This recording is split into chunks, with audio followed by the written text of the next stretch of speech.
Welcome to the first episode of the new year here at the London Free Press Podcast. I'm your host, Rachel Gilbert. The number of homeowners in London who are defaulting on their mortgage payments has tripled over the last 2 years. So today I'm talking with London Free Press reporter Jonathan Juha about why that's happening and if the lower interest rates that we're seeing will help. Hi, Jonathan. How are you? Not too bad on yourself. Happy New Year. Happy New Year. Yes. Glad to have you on. First guest of the new year. First of all, let's talk about what it means to default on your mortgage or be delinquent. That means you've missed a number of payments or just one payment. What's the definition of that, I guess? So technically the definition, it's actually when you have missed three consecutive payments, right? So if you're 1 month behind, you're still not part of the statistics. So maybe the number of people who are falling behind could be higher, but you're only reflected in the numbers or in that delinquency rate after you have missed three consecutive payments. So as you said, looking at the latest data, and this is sort of like the third quarter of 2024. There's still a quarter for last year that CMHC has not compiled data for. But the last point that we have of reference is we are 0.19%, and that's three times what it was in the third quarter of 2022. So we have seen like around 2022, we were at historic lows. So the trend is sort of like, I guess, getting to more normal levels for what historically been for London, but definitely it's a number that has continued to go up over the past couple of years. And all of it, it coincides with the Bank of Canada started to raising interest rates. Obviously, that increases when the key lending rate imposed by the Bank of Canada affects a lot of credit products, including mortgages, also lines of credits and credit cards. So how much you get charged on interest each month. So you can sort of like see the increase in delinquency going up as soon as the Bank of Canada started to increase interest rates, which, as we all know, they started doing as a way to fight inflation, which was also another pressure that Canadians were facing at the time. Like during or just after the pandemic. Yeah. So what were the numbers back in 2022 again? What did you say was the percentage for the So it defaults? was as low as 0.06%. Okay. So it's a historic low Yeah. for the past almost 20 years for London. So, but what you have to keep in mind, it's again, we have two things happening at a time. We have interest rates at historic lows as well. So at some point, the Bank of Canada key lending rate was only 0.25%. They were able to get it up to 5%, and now has come down to 3.25. But obviously, at that time, like when people were getting their mortgages, they were signing at 1% or below. That was the key interest rate from the Bank of Canada. So that's one factor that obviously helped bring those delinquency rates down. And the other one was that because as part of the response from the pandemic, many of the banks also started to provide additional supports to people so they wouldn't fall behind. Obviously, with the pandemic and the Mm. and the lockdowns and all of that, a lot of people started losing their jobs or were laid off and things like that. So I don't know if you remember, but back then you could call the bank and say, "Hey, you know what? I'm having issues. I lost my job. This is the situation I'm in," and they would actually hold your payments for a certain amount of time, right? On top of that, you had some financial support from the federal government, money that was going into some families. So all of those factors sort of like contributed to bring the delinquency rate to historic low levels, not only in London, but across the country, right?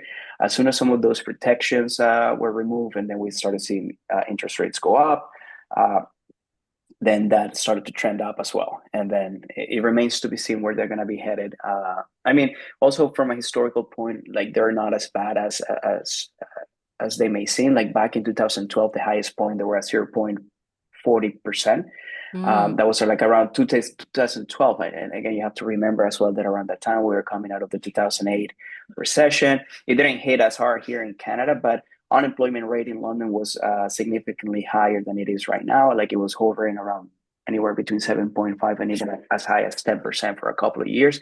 So that's sort of like the main factor that actually impacts delinquency rates when people are losing their jobs. Obviously, that reduces their income that they're getting, and even so, mortgages is usually one of the last things that people default on.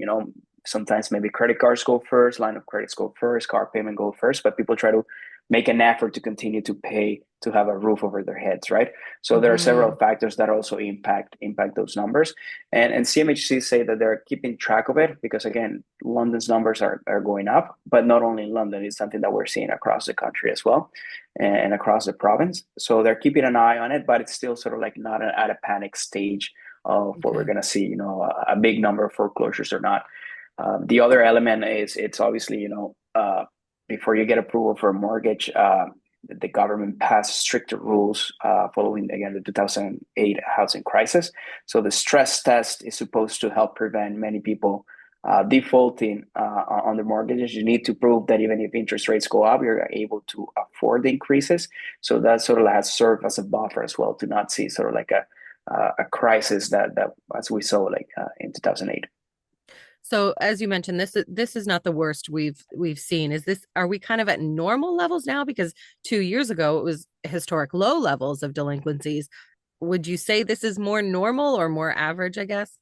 Yeah, it's closer to the average, at least for the data collected from CMHC, seems to be sort of like around that middle point. And again, the worst it's been is 0.40%, the Mm-hmm. lowest 0.06.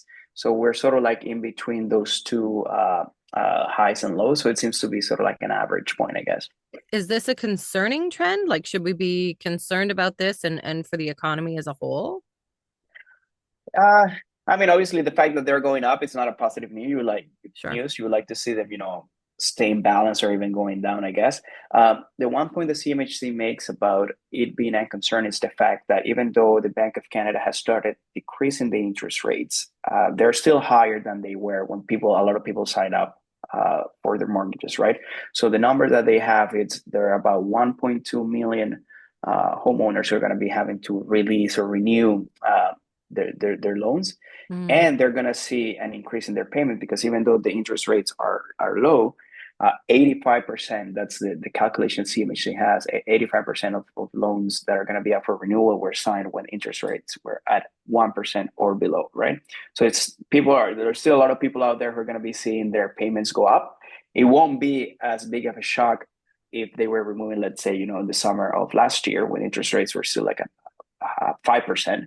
That would sure. have been like a bigger shock. Mm-hmm. And we're still sort of like having to see. Again, we're looking at numbers from the third quarter of 2024. We have to see how those for the last quarter still how that number impacts. Mm. But still, like it's still a concern. It's still a concern the fact that there are still a lot of people out there who are going to be seeing their mortgage payments go up. Maybe not as bad as it was last year, but still an increase for them as well. Are we expecting, as you and I have talked about, interest rates coming down, and they've been cut a few times? Are we expecting more cuts to the interest rate by the Bank of Canada? It's possible. I mean, if you look at the decisions that the Bank of Canada have made, the last two of them were cuts of half a percentage point. Mm, Part of it's the fact that unemployment has continued to go up. And again, this is not just like a London trend, it's a trend that it's been happening across the country. So we have a slowing economy, we have a stagnant labor market, finding jobs is becoming increasingly difficult. So the Bank of Canada, like at 3.25%, economists say that that's sort of like an interest rate that neither incentivizes the economy nor is trying to slow it down a little bit. It's sort of like a neutral point, right? But if the labor market continues to perform poorly as it has over the past few months, the indication would be that the Bank of Canada would be forced to make the decision of perhaps lowering even more. Uh, the other issue is, of course, that the Bank of Canada cannot, diverge too much from what the federal bank is doing in the United States.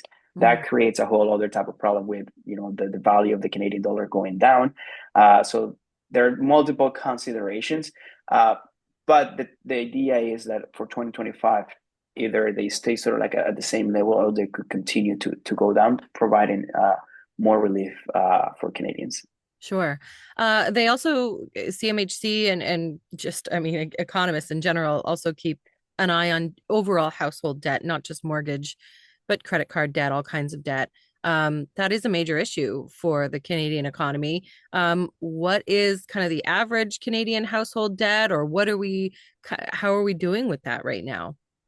Well, I don't know a specific figure for average, but I know that household debt has been increasing over the past couple of years. Again, we Mm, come from 2 years of brutal inflation where we things like gas, grocery, the prices of rent have been going up as well. So in general, Canadians are cash strapped for the most part of the past year, or feeling the pinch of the higher price, of the higher cost of living, right?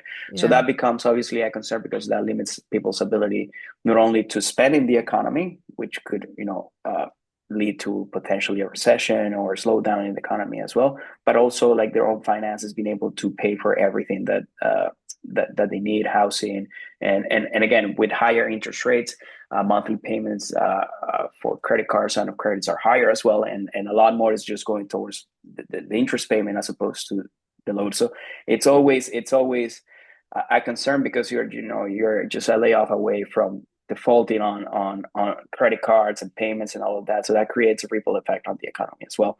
Yeah. And obviously now we also have the economic threat of the 25% tariffs that President like Donald Trump has said that he's going to impose. So that's going to have like the word that economists use would be a devastating effect on the local economy. It could lead to job losses and things like that. So obviously it's 2025 will be an interesting year to keep an eye on how personal finances and the economy overall Hmm. hold up, especially if those tariffs as go into effect as it seems more likely every day, I guess.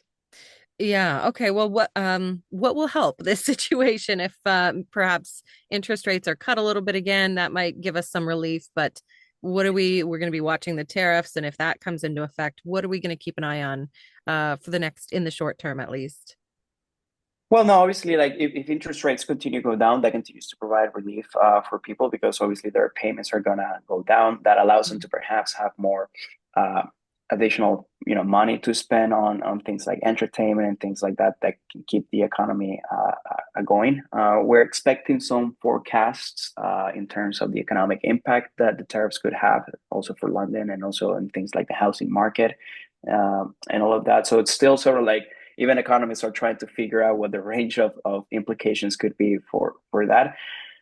But in general terms, if the Bank of Canada continues to decide to drop interest rates, that would provide some relief and give people a little bit more breathing room and Hmm. perhaps, keep those delinquency rates at a stable level. And when do we think we'll get details on the fourth quarter mortgage rates and defaults? I think that's about 3 months away still. Like there's a Okay. little bit of a lag on when CMHC collects and releases the data. So it'll still be Sure. a few months before we get those numbers and see where we ended up 2024. Okay. All right. Well, we'll continue to watch your reporting on all of this for sure at lfpress.com. Thank you, Jonathan, for joining me today. Thank you for having me.